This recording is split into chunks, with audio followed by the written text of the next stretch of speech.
So what me and I were talking about last night is I just like to take really complex stuff and make it just practical, doable, simple. You know, for example, law of attraction. How many of you guys are into law of attraction? Great. Here's the thing, though. I think it's much simpler than ever said before. It just works like this. If you would like to be attractive to circumstance, if you would like to be attractive to investors, if you would like to attract great employees, great relationships, great everything, then simply enjoy what you do. If you're enjoying what you do, then you are inherently attractive.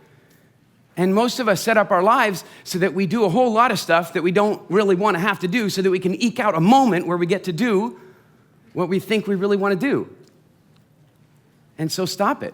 Like I immediately, you want to come in, somebody says, hey, Eric, can we do a joint venture? Can we do a deal together? Can you do some mentoring for me? The first thing I will ask, I don't care about the money. I'll eventually care about the money. But I don't care about the money. I will first ask, is it fun? It's the first thing I'll ask. And then I'll say to myself, does it have an impact? And then after that, can we make a profit doing it? And those will kind of be the things that'll set me up doing it. If you set up your business, it's really simple. If you're bidding a contract to develop your website and you go talk to two companies, one of the companies, the staff likes being there. They enjoy their jobs. But the other company, their staff loves being there. Their staff is impassioned about being there. The owner loves being there as well. Everybody has just, like, nobody leaves at 5 o'clock. They have to push their employees out the door because which one do you want to do business with? No question. And it's the same with every area of your life. I was talking to somebody about this morning, and I said, you can test it anywhere. If you want to raise money, let's say you want to raise money. You've got investors coming to your business, and you have 4 hours of really crappy work to do and 4 hours of really fun work to do, and they're coming in the middle of the day. Which work do you think you should do right before they come? Do the stuff you love, because that'll boost your vibration and create attraction. Does this make sense? All right, so that's what I mean about taking complex things and just make it simple. The more you're smiling, the more stuff comes to you. And so then I think a lot about, like, the way our desires are. You know, like, I think that some of the greatest enjoyment we get out of life is not in the achieving, it's in the wanting itself.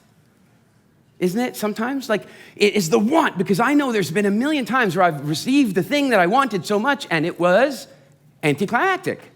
The wanting was really the fun part, right? And so many times, can you guys put that slide up for me? I just knocked this up real quick, but this is just how I think of physics. This is how I think of the world. You see, there's this whole universe of things that are impossible to you. You don't even know about them. They're not impossible, they're invisible. You don't even know they exist. And then at some point in time, somebody comes along and says, hey, this thing's visible, but you go, yeah, but it's impossible, initially. And the challenge is get-rich-quick schemes and all these different things that people sell and what have you. It's like, I'm going to help you take the impossible and make it immediately actual. Get rich quick, right? Instant results.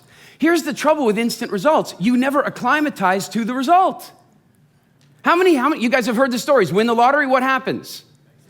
It's awful. It's not just lose it, it's it's suicide, it's prison, it's depression. If you take a butterfly out of the cocoon before it was ready, it will never fly and die. You need the whole process of going from impossible to possible to probable to then actual. And so why I am so amazed at coming here, I came here on vacation. I came here because I thought it would be fun, right? Highest value fun. And then I thought, well, I might have a chance to have some impact. And it turns out you guys had an impact. Because suddenly everything that's going on in my life is 1 degree more possible right now than it was 4 days ago. And what's fascinating about this is that's all you need.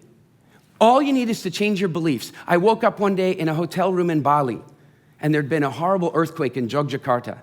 2004, 4,500 people killed in a heartbeat, and I'm looking on the news. My first thought was, wow, I'd like to help those people. Before I turned on the news, it was all invisible to me. I turned on the news, it became visible, but impossible. I mean, me, little old me, gonna go all the way to Java from Bali? I don't even know how to get there. And then I thought, well, wait a minute now. I'll just call the concierge of the hotel and ask how close it is. So I asked how close it was. It's the next island, and there are ferries every day. It went 1% possible. And from 1% possible, I started making new phone calls. Well, can somebody get me a truck? And is there a medical supply place somewhere that I can buy a ton of stuff on my credit card right now? And food, is there like a huge food wholesaler? And each time I got an answer back from the hotel, it went from 1% possible to 4% possible. And 24 hours later, I was in Yogyakarta helping people rebuild their lives in the most devastating earthquake situation I'd ever seen. And it didn't go from impossible to actual in a minute. It doesn't work like that. You know, when you go climb Kilimanjaro, you can't go. What happens if you try to climb Kilimanjaro in one day and go straight to the summit? Does anybody know? You get sick, and you might even die. You need to go there one step at a time. And the first step is not the first step you take on the mountain. It's the first step you take to start to believe one day you could do it. And that's what I saw here in me and in so many people around me, is that the minute something becomes like, okay, how many of you would like to get from point A to point B? Okay, great. Step one, figure out where point A is, right? Step two, figure out what is point B. And I'm going to tell you, point B is the point of belief.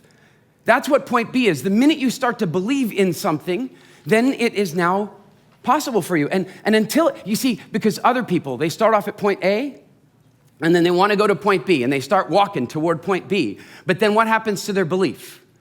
It starts to fade. Their friends, they're friends. You'll never make it. Oh, it's so hard. Why do you keep trying? Come on, get a job. Right? They're friends. And so they go, well, my belief is fading. And so they turn. And they turn, and they turn, and they keep turning, and then they get lost. The weirdest thing is that it wasn't a strategy they needed. It was belief. They needed to believe in what they were doing in a big way. How many of you, just even a tiny little bit, how many of you right now have big dreams that you have slightly stronger? Never mind the strategies that you learned. Never mind the phenomenal things you learned from Jeffrey. Never mind the incredible stuff that you learned from Janet. Never mind all the wonderful things, visions. I'm not talking strategies here. I'm talking real simple. How many of you feel the tiniest bit stronger belief about your dreams right now? That's the change. That's it. Everything's right there. Because you see, the minute you believe in something, it changes the way you see the world. It changes everything. I sat down with my wife one day and I said, I'm tired of being in the business world. I want to become a speaker. I'd done it for a little while. I enjoyed it a great deal. I said, I want to be a speaker, but I don't want to start all over again with these tiny rooms of people. I want to get out there and do big things. And she goes, okay, let's do that. And she goes, well, what I suggest you do is you partner with people. As Janet would say, you get yourself some enlightened alliances. Go out there and find the right people. And she said, who do you want to work with? And I said, I've got the list. I started writing the list down. And what does my wife say to me about that list? She goes, you can't work with those people. I said, why not? She goes, because they're good. What? She goes, no, I'm sorry. I meant they're only good. And you are outstanding. And you don't know it. And you need to get out there. I will tell you, Janet says this to me all the time for 10 years or 5 years or whatever. A butterfly can't see its own wings? You have no idea how brilliant you are. You have no idea.